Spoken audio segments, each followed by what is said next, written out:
Hi everyone. In today's video, we're going to be talking about post-traumatic stress disorder, or PTSD. And PTSD is a mental health condition that can develop after exposure to a terrifying or dangerous event or series of events. This exposure can come in many forms, things like witnessing a natural disaster or a serious accident, or experiencing violence or abuse. Now, while everyone reacts differently to trauma, some people can develop PTSD as a way of coping with or in response to these overwhelming traumatic experiences. Now, it's important to understand that PTSD isn't a uniform disorder, but rather a constellation of symptoms that are grouped into four main clusters. And these clusters work together to create a significant disruption in a person's daily life. So today we're going to be focusing specifically on the re-experiencing symptom cluster, which is just one piece of the PTSD puzzle.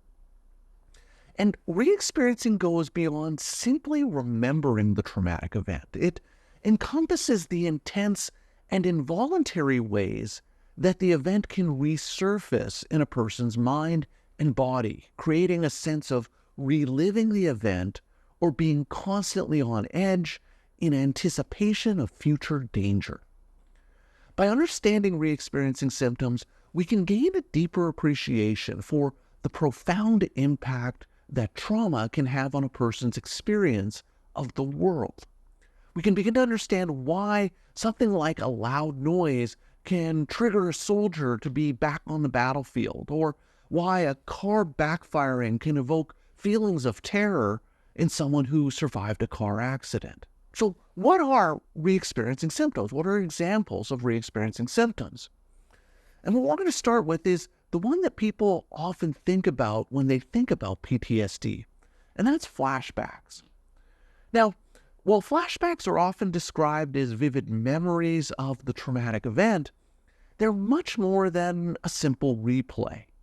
Flashbacks are intense sensory experiences that transport the individual back to the trauma in a way that feels incredibly real. People experiencing flashbacks may report feeling, seeing, hearing, smelling, or even tasting things exactly like they did during the event.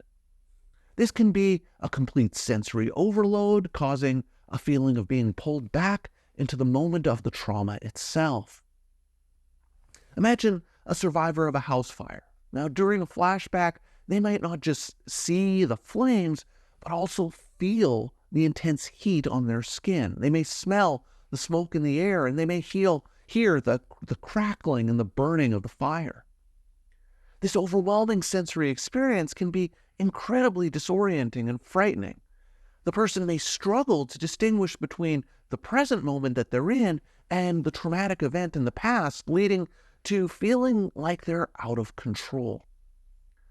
Now, the duration of flashbacks, they can vary greatly. Some flashbacks may only last a few seconds, like a fleeting image or a fleeting sound. Others can be much more prolonged, lasting for several minutes or even hours in some extreme cases.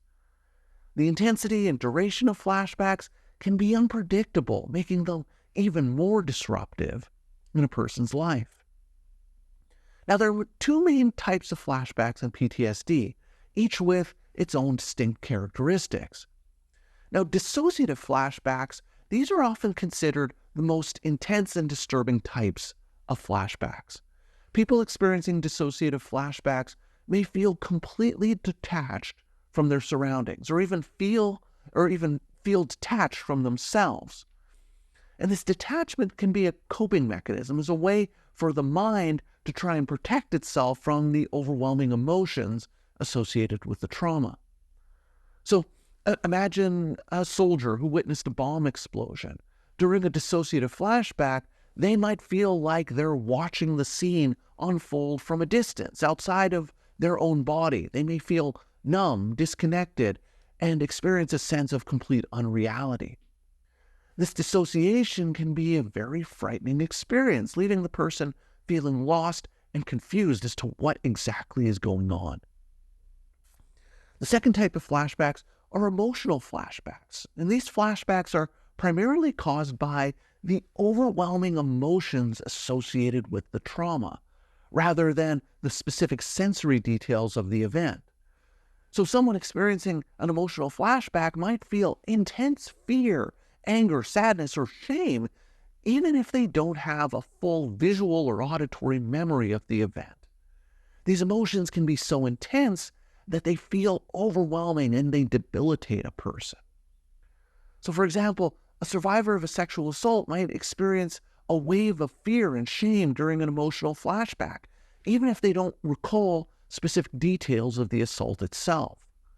These emotional flashbacks can be very triggering and disruptive to daily life. Now, the second type of re-experiencing symptom is nightmares.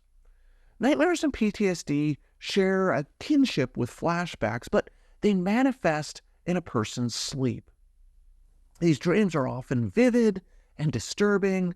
They can replay elements of the traumatic event in a way that feels disorienting and extremely emotionally charged. Now, unlike flashbacks, which occur when a person is awake, nightmares trap people within the confines of sleep, making them feel powerless to escape the disturbing imagery or scenes. The context of these nightmares can vary depending on the specific trauma. So someone who's witnessed a car accident might dream of being trapped in a vehicle, careening out of control. A survivor of abuse might dream of being chased or threatened. However, nightmares aren't always, and they don't have to be literal representations of the trauma itself.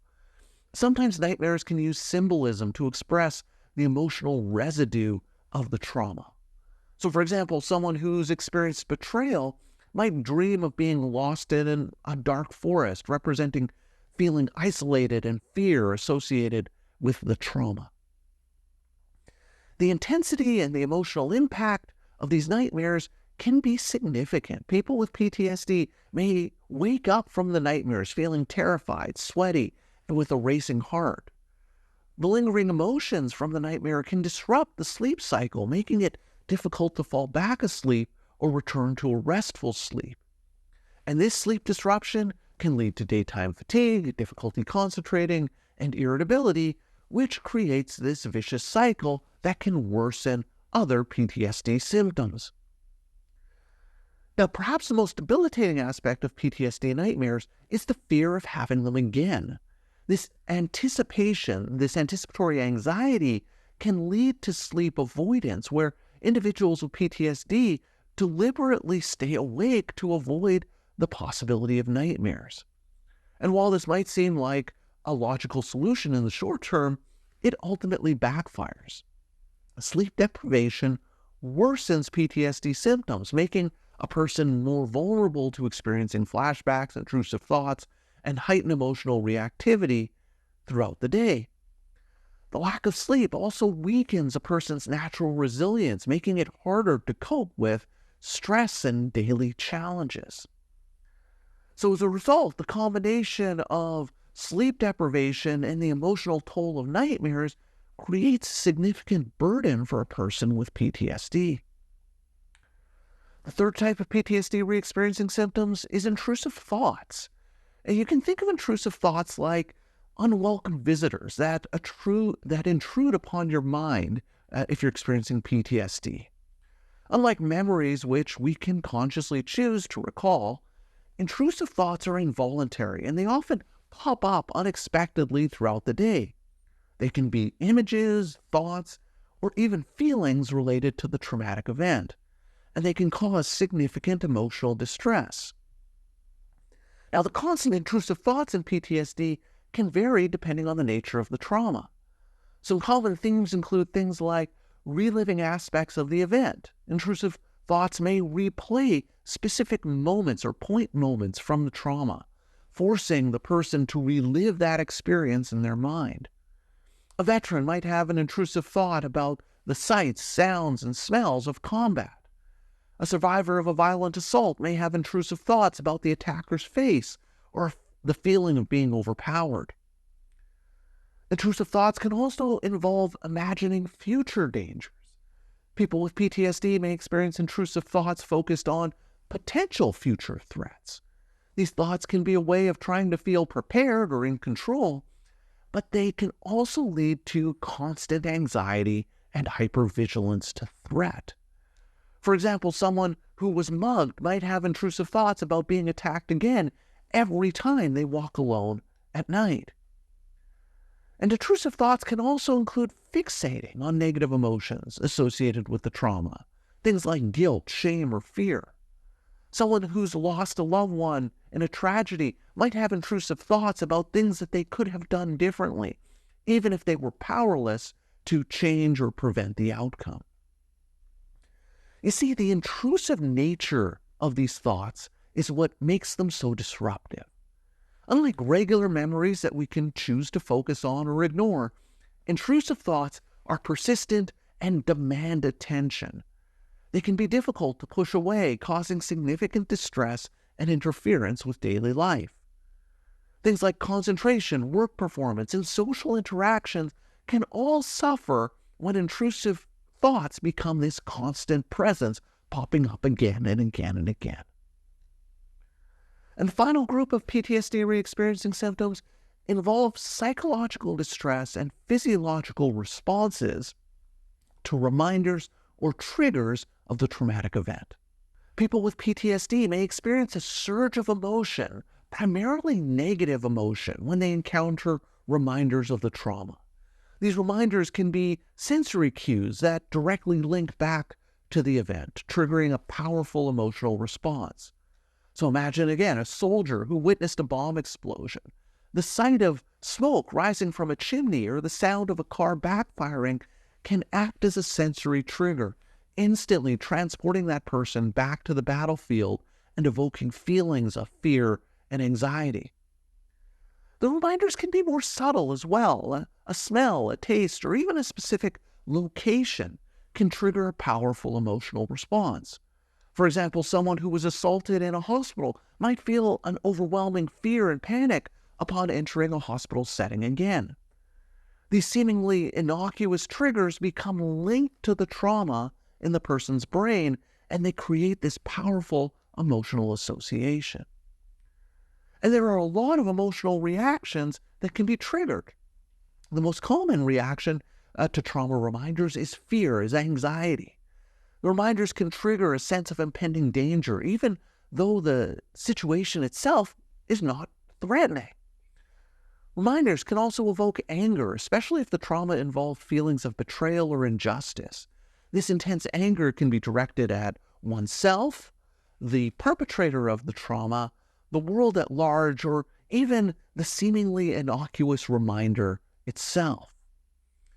Experiencing reminders of the trauma can lead to intense feelings of sadness, grief, and loss.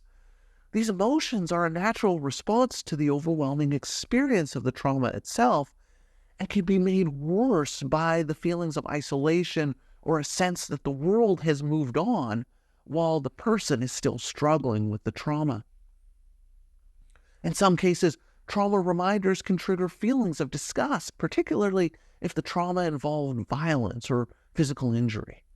These feelings of disgust can be so intense that they make it difficult to even think about the trauma, let alone process it in a healthy way. Now, in addition to these emotional responses, people with PTSD may also experience physical reactions when encountering trauma reminders. These reactions are caused by the body's fight or flight response being activated.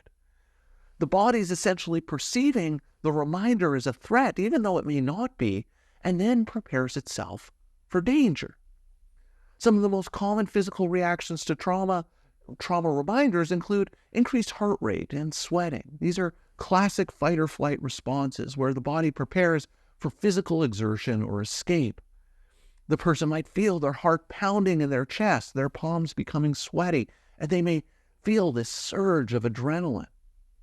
They may experience difficulty breathing, which can lead to feelings of dizziness or lightheadedness.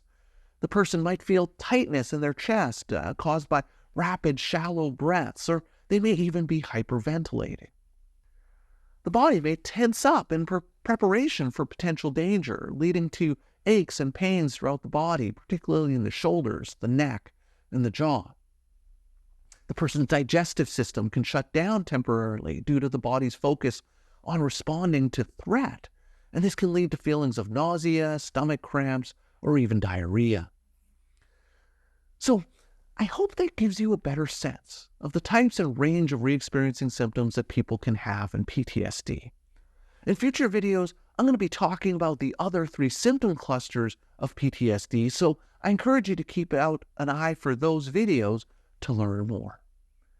And if you're interested in learning more about why PTSD happens, I'd encourage you to check out this video. So that's all for today's video. As always, thank you for making it all the way to the end of this video, and I will see you in the next one.